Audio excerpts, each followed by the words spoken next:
Hey guys, how's it going? It's your boy Gazza9919 here, and today what we're going to be doing is I'm going to be showing you how to change the rear disc and pads on a Ford Focus.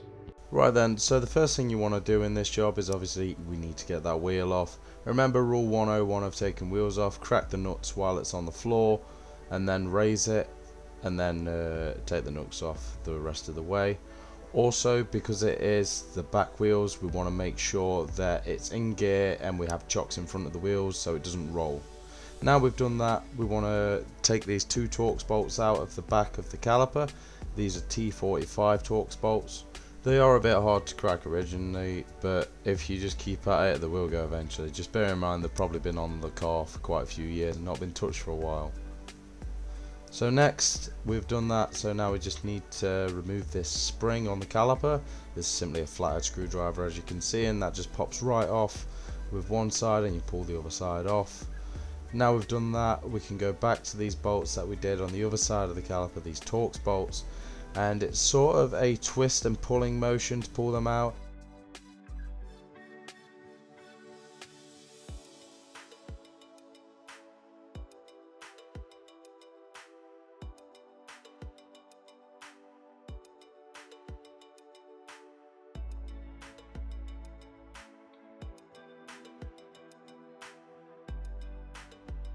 So now we've got the caliper off, we want to ideally support it so we don't damage any brake hoses or anything, so you'll just need a bungee cord like I've done here, and that will keep it nice and happy. Now we can remove the brake pads, and as we can see here, these brake pads, they're not exactly in the worst condition, they're probably about halfway through their average life, but either way they need changing. Next we need the caliper housing. This is two bolts on the back. We want to make sure we WD-40 them up a bit, just because they are very rusty and probably are laced in brake dust and just overall corrosion. These bolts are 13mm. They may not seem 13mm at the start, but you just basically need to work the bolt around them and it will slowly bring the rust off, or give it a little tap with a hammer, or alternatively just clean them up with a wire brush and eventually it will go down to the original size. But if you try a 14mm, you do risk rounding the bolts off, so do make sure you use the 13. Again, don't be afraid to spray a bit of WD-40 in there whilst you're loose slackening it off.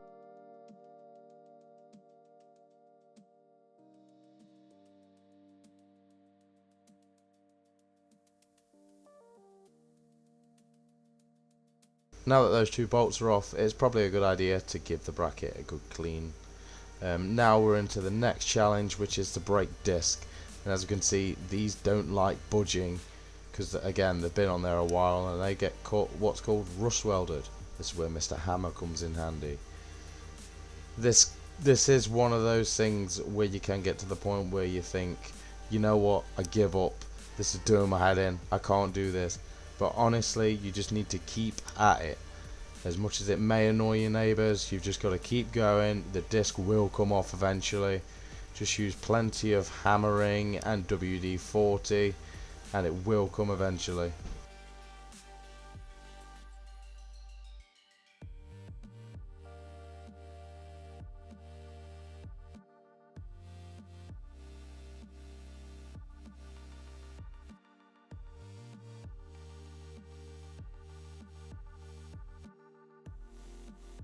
Also, another good idea is to spin it while you're hammering, because obviously then you're getting all angles of the disc.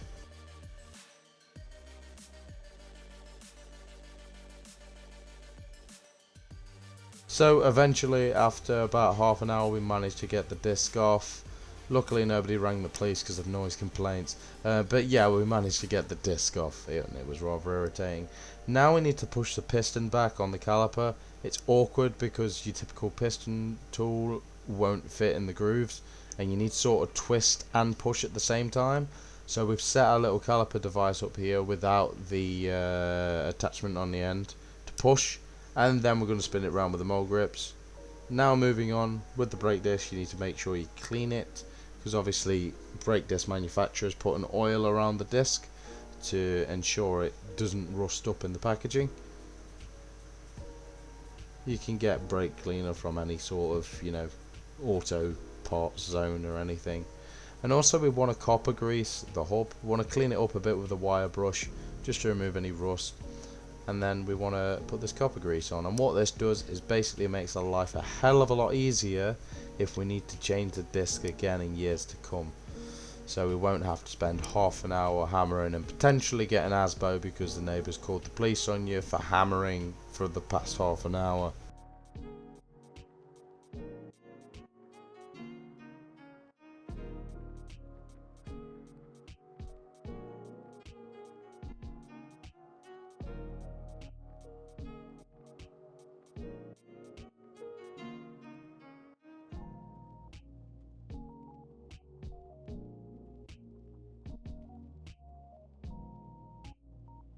Now that's all greased up, the disc can go on, and it's always satisfying seeing a brand new part going on your car.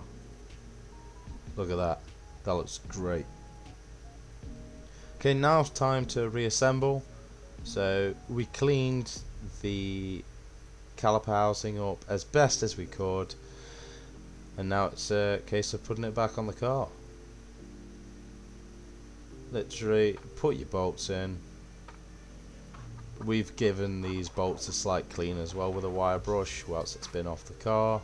Remember, cleaning it just makes your life easier for when you brake next time.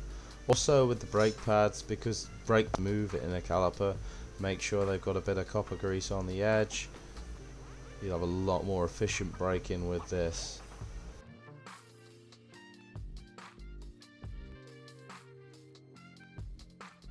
And on the other pad, of course.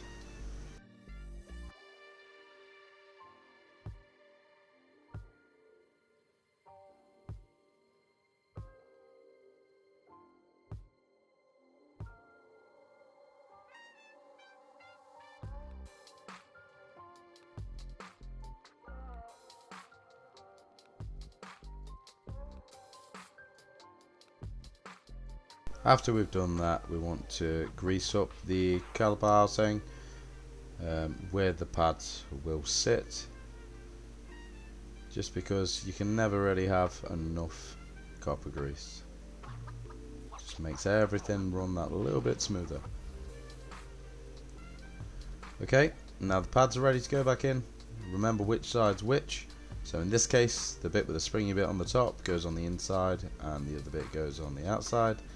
Caliper goes back on, and then now these weird bolts, the Torx bolts that I was talking about earlier, it's probably a good idea to copper grease them up so they slide in and out a bit better, because obviously we had a bit of trouble when we were getting them out, so this will prevent that if we do it again next time.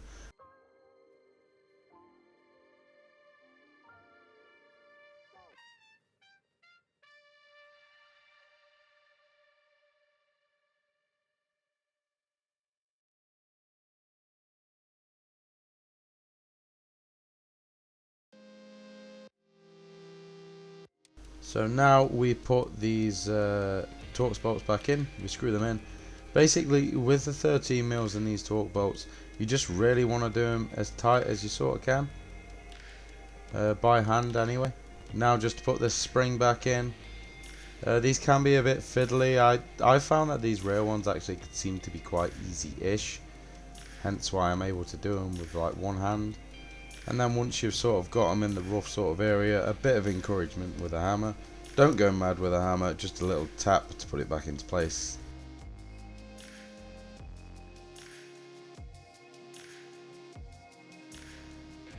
And after you put that spring on, literally all you have to do is put the back wheel on and then just test your brakes before you move off. You want to make sure they're nice and firm. Sometimes you'll find that you'll go to press the brakes and the pedal will go all the way down to the floor. It's more common with the front ones. It doesn't really happen as much with the rear calipers, but it's always good to test it and make sure it's really firm before you start driving, and then just obviously go around the block something or drive quite slow and do a few test brakes, maybe a few test emergency stops, and then yeah, if all is well, then you've done it. No problems. But that is it for this video, guys. If you did enjoy it, please don't forget to like, subscribe, maybe even hit that bell icon for notifications on future uploads. But until the next time, peace.